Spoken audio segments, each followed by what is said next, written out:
Gold, trusted gold buyers. మీరు తాకట్టు పెట్టిన బంగారాన్ని విడిపించి ఈ రోజు ఉన్న మార్కెట్ ధరకు కొనబడను.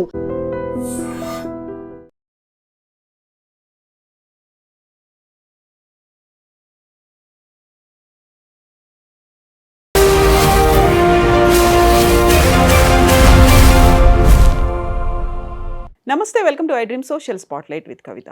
కేంద్ర మంత్రి ధర్మేంద్ర ప్రధాన్ రాజీనామా చేసిన తర్వాత కాక్రోచ్ జనతా పార్టీతో పాటుగా కార్యకర్తలు కూడా ఆనందంగా ఉన్నారు, సెలబ్రేషన్స్ చేసుకుంటూ ఉంటే బీజేపీలో మాత్రం అంతర్గతంగా అసహనం, అసంతృప్తి నేతల్లో కనిపిస్తోంది అనేటువంటి విశ్లేషణలు ఎందుకని వినిపిస్తున్నాయి? మంత్రి రాజీనామాతో కేంద్ర ప్రభుత్వం బలహీనపడింది అనేటువంటి సంకేతాలు వచ్చాయి అనే దాంతో పాటుగా విపక్షాలకు అదొక అస్త్రంగా మారింది అనేటువంటి భావన ఇప్పుడెందుకని కనిపిస్తోంది? బీజేపీ మీద నిజంగానే అలాంటి అసంతృప్తి నేతల్లో కనిపిస్తోందా? మనతో పాటుగా ఉన్నారు తమ్మారెడ్డి భరద్వాజ గారు. హలో సార్, నమస్తే. సో బీజేపీ మళ్ళీ ఒక ఆత్మరక్షణలో పడింది, ఒక డిఫెన్సివ్ మోడ్లో ఉంది అనుకున్నప్పుడు మనమే స్వయంగా ప్రతిపక్షాలకు ఒక అస్త్రం ఇచ్చాము. ఒకవేళ నిజంగానే రాజీనామా చేసేది ఉంటే ముందే చేస్తే అయిపోయేది కదా. ఇంత తీవ్ర స్థాయిలో జరిగింది, ప్రతిఘటనలు అయ్యాయి, దాడులు అయ్యాయి, అరెస్టులు అయ్యాయి. ఇంత అయిన తర్వాత ఇప్పుడు ఎందుకు రాజీనామా చేయాల్సి వచ్చింది అనే మాట. ఇప్పుడు కూడా దేశం కోసం చేశాను అంటున్నాడు కదా ఆయన. అరాచక శక్తుల్ని అరికడటానికి, అరాచక శక్తులు ప్రబలకుండా ఉండటం కోసం త్యాగం చేశాను, పదవిని త్యాగం చేశానని ఆయన చెప్పాడు. అందుకే ఆయన నిన్న పార్లమెంట్కి వస్తే కూడా ఆయన్ని చాలా వెల్కమ్ చేసి పువ్వులతోనూ సత్కరించారు, శాలువాలు వేశారు ఆయన్ని, ధర్మేంద్ర ప్రధాన్ని. సో వాళ్ళు ఎక్కడా దాని గురించి తప్పు కింద ఫీల్ అవ్వట్లేదు, ఫస్ట్ పాయింట్. అయితే ఏంటంటే న్యాచురల్గా ప్రతి పార్టీలోనూ రైట్ వింగ్, లెఫ్ట్ వింగ్ లాగా ఉంటాయి. ఇప్పుడు కొంతమంది కొంచెం సాఫ్ట్, కొంచెం ఎక్స్ట్రీమ్, సాఫ్ట్ ఉండేవాళ్ళు ఉంటారు, కొంతమంది స్ట్రాంగ్గా ఉండేవాళ్ళు ఉంటారు. ఈ మనకి తిరుగులేదు అనే పరిస్థితికి వచ్చినాక, అంటే మీరు మొన్న ఎలక్షన్ అయిపోయినాక కొంచెం సీట్లు తగ్గినప్పటి నుంచి కొంచెం తక్కువగా ఉన్న పార్టీ మొన్న ఆప్ నుంచి కానీ ఇక్కడి నుంచి కానీ మన టీఎంసీ నుంచి కానీ వచ్చిన జనం వచ్చేసినాక, పూర్తి బలం వచ్చినాక ఇక మొత్తం మనకి తిరుగులేదు అనుకుంటున్న తరుణంలో ఈ ఉద్యమం స్టార్ట్ అయింది. సో తిరుగులేదు అని నేను కాళ్ళు ఎత్తుకొని తిరుగుతున్న టైంలో తల వంచాల్సిన పరిస్థితి వచ్చినట్టు అయింది. దాన్ని కవర్ చేసుకుంటానికే వాళ్ళు త్యాగం చేస్తున్నాము, ఇదంతా చేసాము. నిన్న కూడా పార్లమెంట్లో వాళ్ళు ఏమంటారంటే, ధర్మేంద్ర ప్రధాన్ గారు చాలా రిఫార్మ్స్ తీసుకొచ్చారు లాస్ట్ 4-5 ఇయర్స్లోను అన్న. లాస్ట్ 4-5 ఇయర్స్లో రిఫార్మ్స్ తీసుకొస్తే మరి కాపీలు లీక్లు ఎందుకు అయినాయి? సో దాని మీద వాళ్ళు పెద్దగా అసలు తప్పని అనుకోవట్లేదు. సో తప్పని అనుకోనప్పుడు రిజైన్ చేయించడం ఎందుకు? ఇది ఉద్యమం చూస్తానంటేనేమో వాళ్ళకుండే సోర్సెస్ వాళ్ళకు ఉంటాయి కదా, గవర్నమెంట్కి ఉండే సోర్సెస్ ఉంటాయి. బట్ నేను అభిమానిగా, పార్టీ అభిమానిగా నాకు ఇష్టం ఉండదు నేను తలగొట్టాను. నేను చెప్పాను కదా నిన్న, మా దగ్గర ఉన్న వాళ్ళందరూ కలిసి ఇప్పుడు ఈ కాక్రోచ్లందరినీ చంపేయాలి, కాల్చేయాలి అని చెప్తున్నారు. సో నేను వీరాభిమాని కాబట్టి నాకు అట్లాగే ఉంటుంది. నాకు ఇది తప్పు, ఇది ఒప్పు అనే ఫీలింగ్ ఉండదు. నన్ను కానీ నా నాయకుడిని కానీ ఎవరన్నా కాదంటే నేను వాడిని చంపేయాలనే ఫీలింగ్లోనే ఉంటాను ఇవాళ. ఎందుకంటే దేశం కోసం మేము పాటుపడుతున్నట్టు ఇంకెవరు పాటుపడతలా. మతంని కాపాడటానికి ఈయన తప్ప రక్షకుడు లేడు, ఈయన భగవంతుడి స్వరూపం అనే ఫీలింగ్లో ఉన్న వాళ్ళకి మనం దేవుడు తల వంచడం ఏంటి అంటే వాళ్ళకి అర్థం కానిది ఏంటంటే, దేవుడు ఎప్పుడు మనుషుల కోసం ఉంటాడు, భక్తుల కోసం ఉంటాడు. భక్తులు ఏది కోరితే చేస్తాడు దేవుడు చాలా సాఫ్ట్ మనిషి అనేది వాళ్ళకి అర్థం కాదు. దేవుడు ఎప్పుడు రాక్షసులను కూడా కాపాడాడు. ఆయన తప్పు చేయడు, అసలు దేవుడు తప్పు చేయడు. దేవుడు తన భక్తుల్ని కాపాడతాడు. అందుకే కదా వీళ్ళకి రాక్షసులకి అన్ని వరాలు ఇస్తారు ఇచ్చారని చెప్పి మన కథల్లో, పురాణాల్లో ఉంటుంది. సో దేవుడు భక్తులకి ఎట్టా ఉంటాడు, రాజు ప్రజలకి ఎట్టా ఉంటాడు. ప్రజలు ఎప్పుడైతే తిరుగుబాటు చేస్తున్నారో, తిరుగుబాటు లాంటివి చేశారు, తిరుగుబాటు చేస్తారు, నా లెక్కలో తిరుగుబాటు చేశారు. అది తిరుగుబాటు కాదు, తాగుబోతుల సంరంభం అని కొంతమంది అంటారు, సంబరం అని కొంతమంది అంటారు. ఇక రకరకాల కామెంట్స్ చేసేవాళ్ళు రకరకాలుగా చేస్తున్నారు. సో దానికి మనం ఎందుకు తలవగ్గాలి? అది తలవగ్గకూడదు అని 20వ తారీఖు వాళ్ళందరినీ తేల్చేసి అందరినీ ఎళ్ళగొడితే అంతకు 2-3 జనం వచ్చి అన్ని రాష్ట్రాల్లోనూ జరుగుతూ ఉంటే, అది కూడా ఎక్కడ? బీజేపీ రాష్ట్రాలు అన్నిట్లోనూ జరుగుతున్నాయి సమరాలు. బీజేపీ లేని రాష్ట్రం ఎక్సెప్ట్ కర్ణాటక, మిగతా చోట్ల ఎక్కడ పెద్దగా జరిగేది. నేను హైదరాబాద్లో కొంచెం జరిగింది, కానీ ఇప్పుడు జరుగుతుంది. ఆంధ్రలో అసలు లేదు, మిగిలిన చోట్ల చాలా తక్కువ.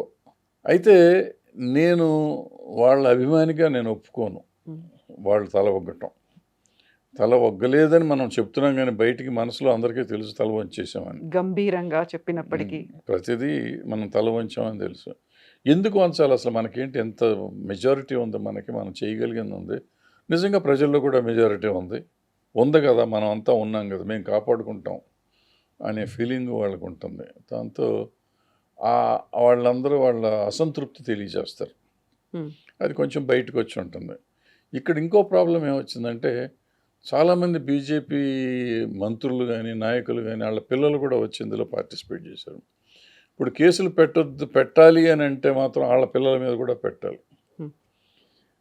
పెట్టొద్దు అంటే ఎవరి మీద పెట్టకూడదు. అందరూ ఒకేలాగా ట్రీట్ చేయాలి. అందరినీ ఒకేలాగా ట్రీట్ చేయాలి. అది చేయగలమా చేయలేమా అనేది మళ్ళీ డౌట్లు ఉన్నాయి. ఇది కాకుండా ఇప్పుడు నిన్న 2600 మంది ఏదో లెక్కలో తీశారు, 2500 మంది అసాంఘిక శక్తులు వచ్చినాయి అన్నారు, అల్లర్లు చేశారు అంటున్నారు. మరి అసాంఘిక శక్తుల్లో 2600లో ఇప్పుడు ఆ లాఠీలు పెట్టుకుని పోలీసు వేషాలు వేసుకుని వచ్చిన వాళ్ళు, వీళ్ళని లాఠీలు పట్టుకుని మేము చంపేస్తాం, వీళ్ళని తరిమేస్తాం అని చెప్పి ఇక్కడే ఉన్నాం మేము తరిమేస్తాం అన్న వాళ్ళని కూడా కలిపారా కలపలేదా? వాళ్ళు కలిసి ఉన్నారా? ఇప్పుడు ఈ అరెస్ట్ చేసే 2600 మందిలో వాళ్ళని కూడా అరెస్ట్ చేస్తారా చేయరా? వీళ్ళని చేస్తే వాళ్ళని కూడా చేయాలి కదా. అంటే ప్రజలకు కనపడిపోయింది ఇదంతా. సో ఇన్ని ప్రశ్నలు ఉన్నాయి. ఇన్ని ప్రశ్నల మధ్య ప్రభుత్వం సతమతం అయిపోతున్న టైంలో అక్కడ ఉన్న రైట్ వింగ్ వాళ్ళు లెఫ్ట్ వింగ్ వాళ్ళు వాళ్ళ అసంతృప్తిని రకరకాలు చెప్తున్నారు. ఈ కొంచెం సానుభూతి పరులు లాంటి వాళ్ళేమో ముందే చేసేసి ఉంటే ఇంత ఉండేది కాదు కదా, మనకు అప్రతిష్ట ఉండేది కాదు, మనం త్యాగం చేసినట్టు ఉండేది. ఇప్పుడు త్యాగం చేసినట్లేదు, లొంగినట్టు ఉంది. లొంగటానికి త్యాగానికి చాలా తేడా ఉంటుంది కదా. మన జరగగానే నేను త్యాగ చేస్తాను ఎటువంటి లేకుండా చూస్తామని అంటే హీరో అయిపోయేవాడు ఆయన. వీళ్ళందరికీ ఈ కాక్రోచ్ జనతా పార్టీ పుట్టేది కూడా కాదు. సో ఇవాళ దీనికి జన్మనిచ్చింది వాళ్ళే. థ్యాంక్స్ టు సిజీ అనుకోండి, ఆయనకి చీఫ్ జస్టిస్ సూర్యకాంత్ ఆయనకి థ్యాంక్స్ చెప్తూ వీళ్ళు కూడా దాన్ని పట్టించుకోకుండా ఉండటం వల్ల దానికి జన్మనిచ్చారు. అంటే పెంచారు, పాలు పోసి పెట్టి పెంచారు, పెద్దదాన్ని చేశారు. చేసి వాళ్ళ మన మెడలు ఉంచుకునే పరిస్థితి తెచ్చుకున్నాం, తల వంచే పరిస్థితి తెచ్చుకున్నాం. సో దానికి వాళ్ళందరికీ ఒక అసంతృప్తి కొంతమందికి ఉంటుంది. బట్ అంత పార్టీలో ఇంటర్నల్ పార్టీ కాబట్టి మనం పెద్దగా దాని గురించి పట్టించుకోకల్లా నడుస్తూ ఉంటుంది. అన్ని పార్టీల్లో ఉండేది ఇది. సో థర్డ్ టైం కాబట్టి ఆబ్వియస్గా అలాంటిది ఏదైనా వస్తుందా? ప్రభుత్వ వ్యతిరేకత వస్తుందా, లేకుంటే ఒక అంశం పట్ల జరిగినటువంటి ప్రొటెస్ట్గా దీన్ని భావించాలంటారా? అంటే ఒక అంశం మీద కాదమ్మా. ఇప్పుడు అక్కడ మనం జనాన్ని చూసాం కదా, అంశంతో స్టార్ట్ అయినా కానీ రకరకాల మనుషులు వచ్చారు అక్కడికి, రకరకాల ఇష్యూస్ చెప్పారు. ఇప్పుడు నీకు అందరూ ఒకటే ధర్మేంద్ర ప్రధాన్ రిజైన్ చేయటం ఎడ్యుకేషన్ సిస్టమ్ కోసం వచ్చాం అన్నోళ్ళు చాలా తక్కువ మంది ఉన్నారు. తక్కువ మంది కదా ఉన్నారు, మెజారిటీ ఉన్నారు, కానీ మిగిలినవి కూడా చాలా చెప్పిన వాళ్ళు ఉన్నారు. ఉన్నవాళ్ళు వల్ల అంటే దేశంలో ఎంతో కొంత అసంతృప్తి ఉంది. అసంతృప్తి అనేది ఉంది, చాలా ఉంది, కొంచెం కాదు. బట్ ఓట్ల రూపంలో కనపడతల్లా. ఎప్పుడైతే నీకు ఉద్యమంలాగా ఇట్లా కనపడిందో ఓట్ల రూపంలో కూడా వచ్చే అవకాశం ఉంటుంది. సో దీన్ని పెరగనిచ్చి ఉంటే, ఇంకా ఎక్కువ చేసి ఉంటే అది ఎక్కువ బీజేపీ రాష్ట్రాల్లో కూడా వస్తుంది. సో నెక్స్ట్ రాబోయే ఎలక్షన్లకు ఇబ్బంది అయ్యే ప్రమాదం ఉంది. కాబట్టి చాలా టాక్టికల్ మూవ్ చేసి వాళ్ళు ధర్మేంద్ర ప్రధాన్ రిజైన్ చేయించారు. అది ఎలక్షన్ మీటింగ్ తెలుసు కాబట్టి వాళ్ళు చేశారని నేను అనుకుంటున్నాను. దాని గురించి అంటే ప్రెస్టేజ్గా ఫీల్ అయ్యే వాళ్ళు తప్పుగా ఫీల్ అవుతారు.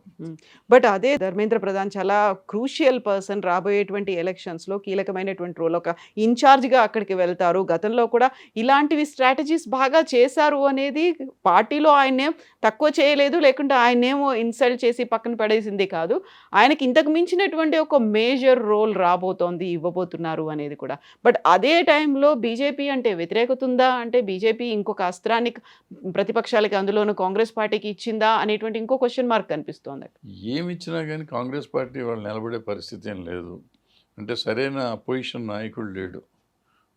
పార్టీలు వాళ్ళు అన్నట్టు తుకడా గ్యాంగ్ లాగానే తయారయ్యారు తప్ప వీళ్ళు ఒక సరైన పోరాటం చేసే నాయకుడు ఉండుంటే మొన్న ఎలక్షన్లోనే గెలిచి ఉండేవారు ఈజీగా. సో ఇప్పటికైనా దీటైన నాయకుడు ఉండి వీళ్ళలో ఒకటి ముందు ఐకమత్యం ఒకటి కావాలి. ఇక్కడ మళ్ళీ ఇప్పుడు వాళ్ళ అదృష్టం ఏంటంటే ఈ పొలిటికల్ పార్టీస్ ఏవి దీంట్లో చేరల. లక్కీగా దాన్ని ఓన్ చేసుకుంటానికి ఎవరూ ప్రయత్నం చేయాలి. అన్ని పార్టీలలో మేము దూరంగా ఉంటామని చెప్పారు, దూరంగానే ఉన్నారు నిజంగా.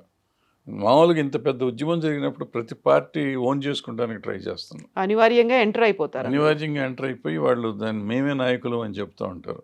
అటువంటిది ఈ ఉద్యమంలో ఎవరు రాలా, అందరూ దూరంగా ఉన్నారు.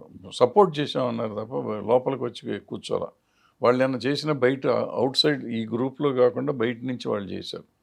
ప్రధానమంత్రి గారి ఇంటి ముందు ధర్నా చేసినా ఇంకోటి చేసినా బయట చేశారు తప్ప దీంట్లోకి రాలా. ఇక్కడికి వచ్చి కూర్చోవాలి వాళ్ళు ఎవరు. సో దానివల్ల ఏంటంటే ఈ ఉద్యమం నిలబడింది. దానికి ఒక మంచి శాంటిటీ వచ్చింది దానికి.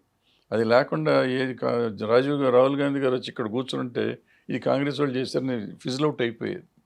బట్ వాళ్ళు కూడా సెపరేట్ గా ఇంకొక చోట చేశారు. రాహుల్, ప్రియాంక వాళ్ళు చేశారు, కేజ్రీవాల్ చేశారు. ఎవరు వచ్చి ఇక్కడ కూర్చున్నా, ఏ ఒక్క పార్టీ వచ్చి ఇక్కడ కూర్చొని చేసినా అంటే వీళ్ళతో పాటుగా మేమే ఉద్యమం చేస్తున్నాం అన్న బిల్డప్ ఇచ్చి ఉంటే అందరూ వచ్చారు, మాట్లాడారు, వెళ్ళారు. తృణమూల్ కాంగ్రెస్ వాళ్ళు కూడా వచ్చారు, మాట్లాడారు, ఆప్ వాళ్ళు వచ్చి మాట్లాడారు, చాలా మంది వచ్చి మాట్లాడి వెళ్ళారు. మాట్లాడి వెళ్ళటంలో తప్పేం లేదు. కానీ నాయకత్వం తీసుకుంటానికి ప్రయత్నించి ఉంటే ఇంత జరిగిందంతా పోయి ఉండేది. సో వీళ్ళు తెలివితేటలుగా దూరంగా ఉన్నారు ఫస్ట్ టైము. ఆ తెలివితేటలు వీళ్ళని కాపాడిని. ఇదే తెలివితేటలు వాళ్ళు రేపు కలిసి ఉంటే వస్తుంది. ఎందుకంటే ఇది ఎదిగిపోయింది, చాలా ఎదిగిపోయింది బీజేపీ. దాన్ని కొట్టాలంటే వీళ్ళు కలిసి ఉండకపోతే విడివిడిగా ఉంటే మళ్ళీ ఇంతే అవుతుంది. డెఫినెట్గా వీళ్ళు మళ్ళీ కొట్టుకొని వస్తారు. వీళ్ళు ఇండి కూటమి కూడా ముక్కలు అవుతున్నటువంటి పరిస్థితి కనిపించింది కదా. అక్కడ నుంచి కాంగ్రెస్ తమిళనాడులో విజయ్కి మద్దతు ఇచ్చిన తర్వాత డిఎంకే మేము కలిసి కూర్చోము అనేటువంటి మాట శరద్ పవార్ దగ్గర నుంచి వచ్చింది. మమతా బెనర్జీ నేను లీడ్ చేస్తానని చెప్పినప్పటికీ ఆపు కూడా దూరంగా ఉంది. అక్కడ అవుతాయి, మళ్ళీ కలుస్తారు. ఇప్పుడు కలిసి ఉన్నారు ఒక రకంగా. వాళ్ళు నిన్న కలిశారు కదా, అంతా నిన్న మొన్న అందరూ కలిసే బాగా చేశారు కదా. రేపు కలుస్తారేమో తెలీదు. బట్ కలవటం కష్టం. వాళ్ళు 22 పార్టీలు 23 పార్టీలు అయినాయి. ఎవళ్ళ కాళ్ళు మేమే గొప్పవాళ్ళం అనుకుంటారు. సో అంత ఈజీ కాదు అది గెలవటం. ఇటు కాంగ్రెస్ కూడా రాహుల్ గాంధీ చాలట్లేదు ఒక రకంగా చెప్పాలంటే. సో ప్రాబ్లం ఉంది ఇక్కడ. సో రాహుల్ గాంధీకి ఆ కెపాసిటీ సరిపోవట్లేదు, మిగతా పార్టీలని కలవట్లేదు, విపక్షాలన్నీ ఏకం కావట్లేదు అంటే అక్కడ మళ్ళీ మనకు ఆపోజిట్గా కనిపిస్తుంది వన్ అండ్ ఓన్లీ బీజేపీయే కదా. 4th టర్మ్ కూడానా వచ్చే ఛాన్సెస్ ఎక్కువ నా ఉద్దేశంలో. సో ఇవన్నీ కూడా మెల్లిమెల్లిగా వెనక్కి వెళ్ళిపోతాయి. బట్ అది మాత్రం ఎలక్షన్స్ టైంకి మాత్రం స్ట్రాంగ్గా ఎవరుంటారు అనేది అదే డిపెండ్స్ అమ్మా. ఇప్పుడు మనం తొందరగా నిర్ణయానికి రావక్కర్లేదు. బట్ డెఫినెట్గా ఏంటంటే బీజేపీని కొంచెం మెత్తబడే పరిస్థితి తీసుకొచ్చారు. సో దీన్ని క్యాష్ చేసుకోగలవా అపోజిషన్ పార్టీస్, దాన్ని ఎంతకాలం సస్టైన్ చేయగలవా, లేదంటే కాక్రోచ్ జనతా పార్టీ వచ్చి పొలిటికల్ పార్టీ అవుతుందా, ఇవన్నీ కొన్ని చాలా ప్రశ్నలు ఉన్నాయి. సో ఇవన్నీ ఎలా జరుగుతాయి, ఏం జరుగుతుంది, ఇవన్నీ తెలుసుకుంటే ఒక ఇదిగా ఉంటుంది. Yes, sir. Thank you so much, sir. Thank you. Thank you.